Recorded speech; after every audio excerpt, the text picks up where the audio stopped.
Welcome to Karibu Anawim's program, 15 Minutes at Dr. Zayli's Desk, where we explore topics related to living with a facial disfigurement. This program is for you, your loved ones, for educational purposes and professionals who would like to know more about living with facial disfigurement.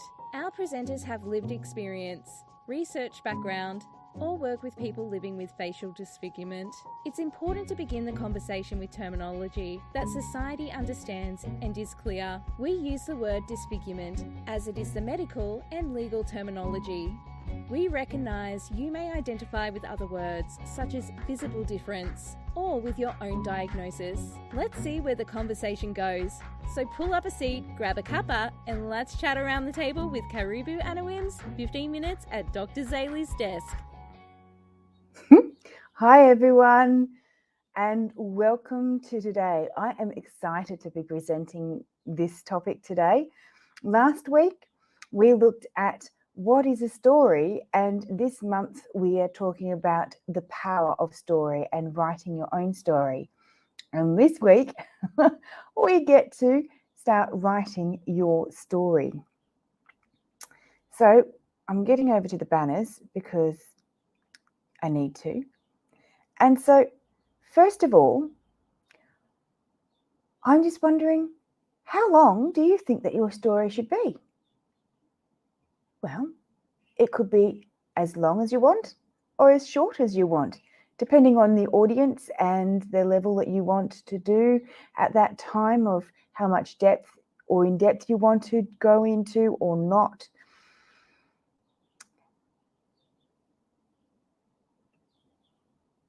What should I include?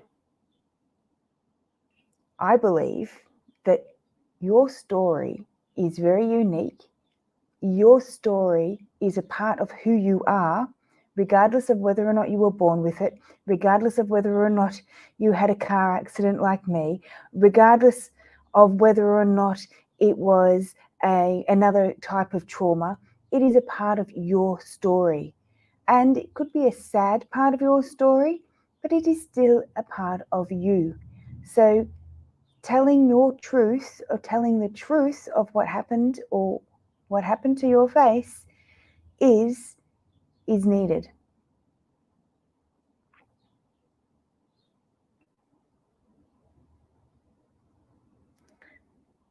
So what does it do and who's it for?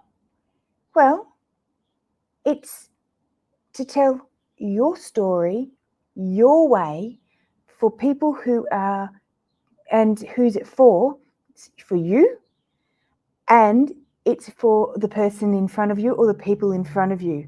For example, if they're starting to avoid you and you know, because you've got your radar up, because everyone's got a radar or develops a radar, and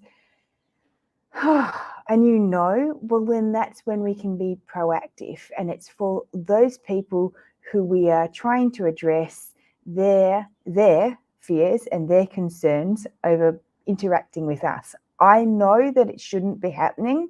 I know that it is unfair. I know that it is injustice.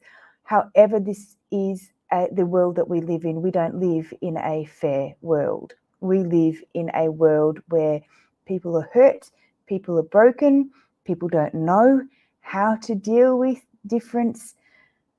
And so, shall we get on with some tips on getting started? Well, some tips to getting started would be to brainstorm one thing at a time and to break it down into doable pieces for you, and to work through your own resistance, okay? Because sometimes when we go back down and we want to sit down and we want to write something or we want to do something, there's a strong resistance to, I don't know, clean the kitchen or put a load of washing on or go for that walk or send that email.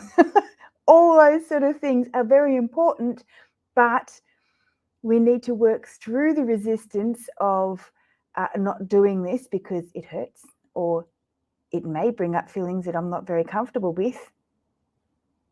and that's okay. But we need to work through this resistance.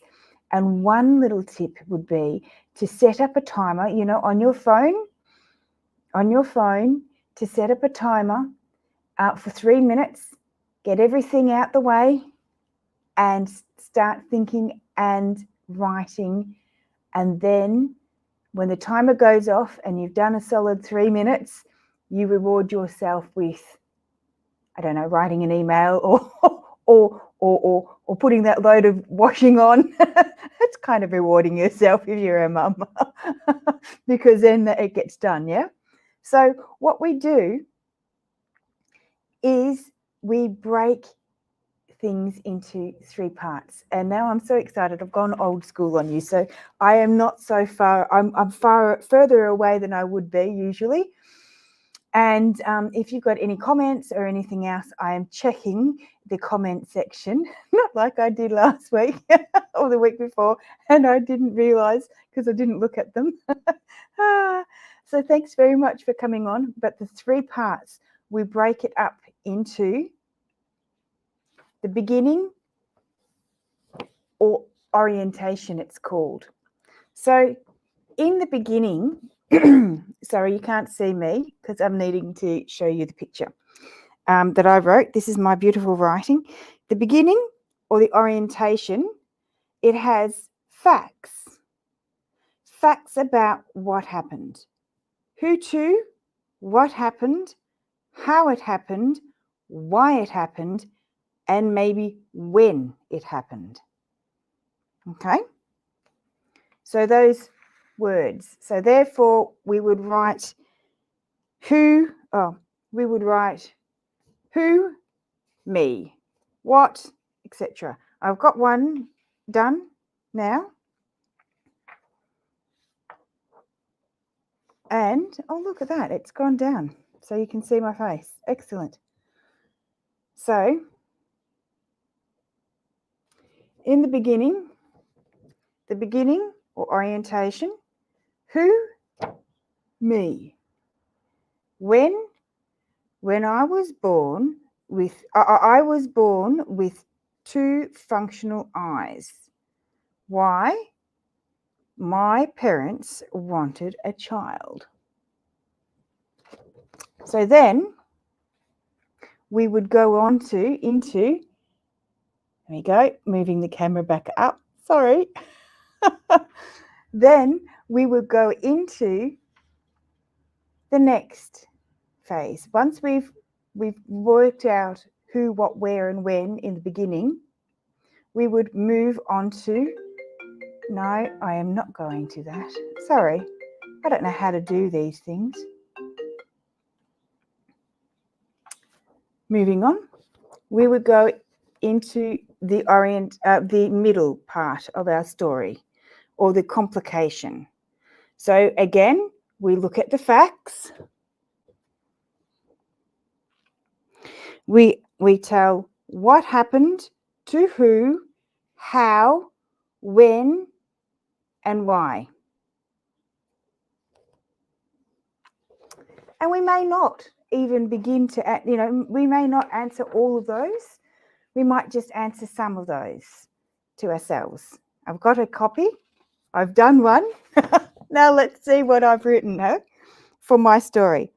So the middle, learning about the facts, because facts are facts. They're not our feelings. They're just things that have happened. And this is the complication. What happened in the middle? So who? We had me, my mum, and my dad. What happened? It was a car accident. Why? And what have I written here? A man crashed into our car, and the outcome was I was injured. I now live with 3rd nerve palsy.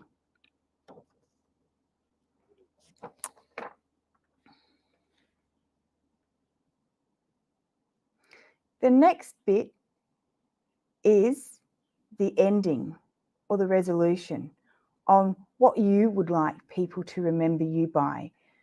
Yeah? So in this, the ending, for example, Oh, no, why is it going over there? I'm not quite sure. Sorry, it's not liking pictures for some reason today.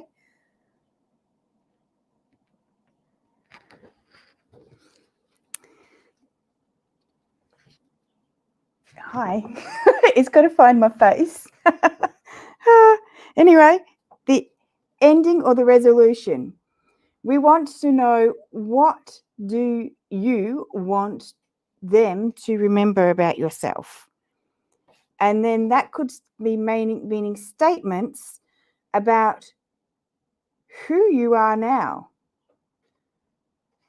Facts, meaning what, why, when, who, and how. Some of these statements, or what do you want them to remember you by, may be those things. So I've just got another little example for you that I've written. The ending. The ending or the resolution with the facts. Statements, which are facts. I only see in one eye. I can drive. I love meeting people. I enjoy reading. And living with third nerve palsy doesn't hurt, nor is there any cure for it. No doctors can fix it. And a lot of times people will ask whether or not can they fix it? As if there's something wrong, can they fix what you've got wrong? And a lot of times they can't. So my story, or something like you would like to do, is writing your own script. Now, out of all of those, you take, out of all those brainstorming, you can create 3 to 4 sentences, 1 sentence for each. So 1 sentence for the beginning of your story, the middle of your story, and the ending of your story. Yeah? So that might be, and might look like something as simple as this. I was born with 2 normal eyes. When I was a baby, I was involved in a car accident. I was hurt. My eye doesn't work like normal. I can now see out of one eye. I'm trying to read it backwards in front of things. I can drive, enjoy reading, and sadly, doctors cannot fix my eye. See how I gave you all of those things? And that may be as simple as that, because it is a fact that I was born with 2 normal eyes. It was a fact that when I was a baby, I was involved in a car accident and I was hurt and my eye doesn't work like normal. And now I can see out of only one eye, and I can drive. I enjoy reading, and sadly, doctors can't fix what I've got. See how that's all facts? It's not how I'm feeling about it. It's not how I'm dealing with it. And it's just very simple facts. I could go on if people then ask me, well, what kind of injuries did you have? I can say, well, I had bilateral, which means 2 sides of the skull. I had multiple skull fractures and my brain swelled and all that sort of stuff. But these are all facts. But to keep it simple, it doesn't need to be extravagant, or it doesn't need to be like a whole chapter's worth. It just needs to be sweet, short, and simple. So, some tips in creating your own powerful story.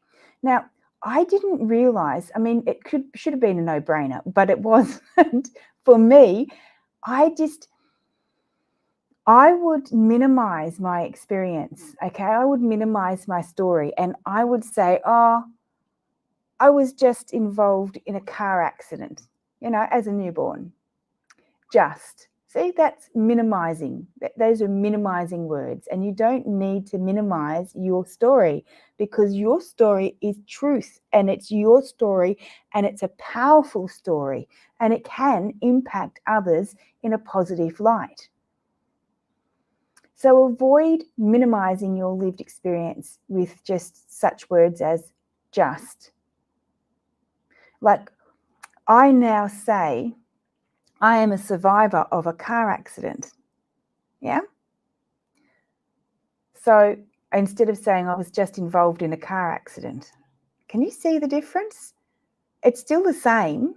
It's still the same fact. I am a survivor of a car accident, but it is a more powerful, truth-packed way of stating facts. So perhaps you could have a go at yourself.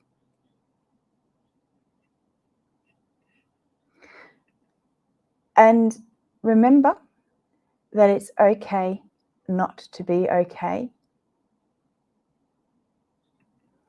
And to practice some self-care this week. Remember, for this month, we're going to be looking at some breathing activities that you can teach your children and work as a family with. And one of them is, I did have a flower. Drats.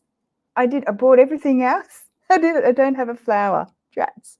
Anyway, you're going to get your pretend flowers in front of you.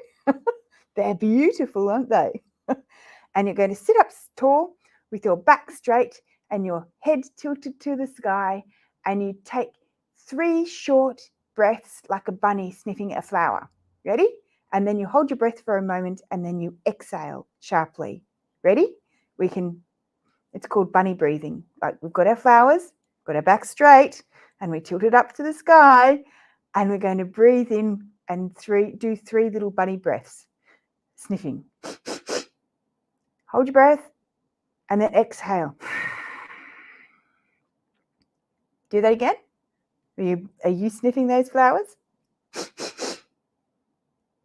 Hold and breathe out sharply. And you can repeat this as many times as you want. Let's do that once again.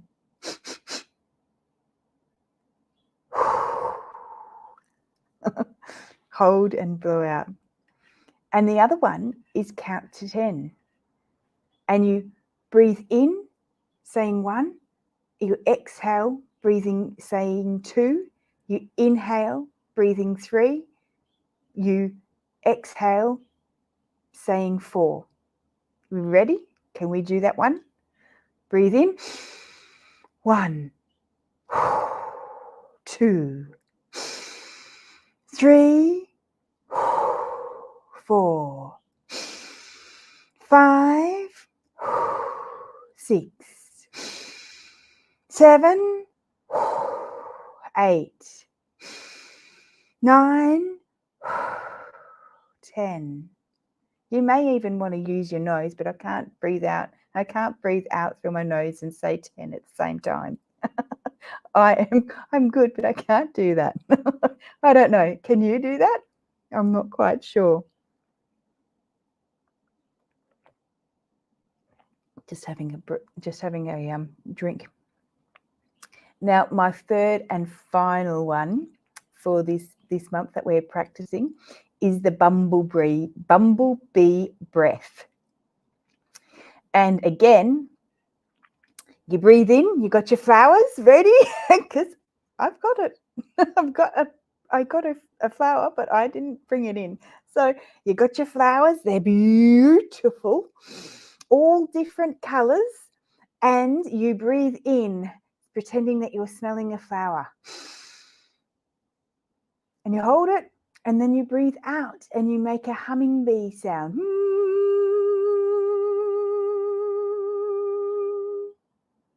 And then you can try different ways of making the sound. You can make it longer or shorter or higher or lower sounds. I can make funny sounds. You ready? We can breathe in, we're getting our flower, and we're sniffing. We're holding out, and we're going to hum.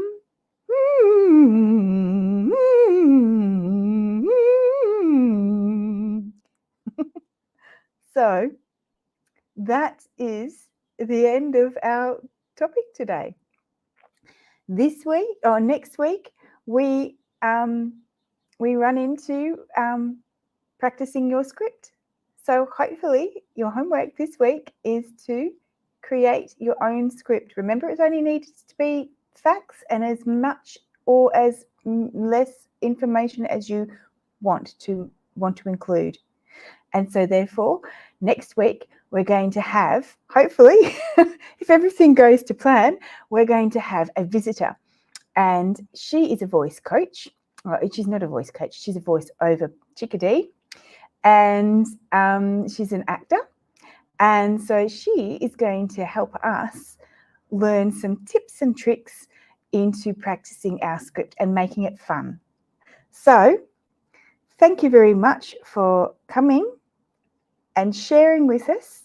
And I have really enjoyed teaching this because, you know what?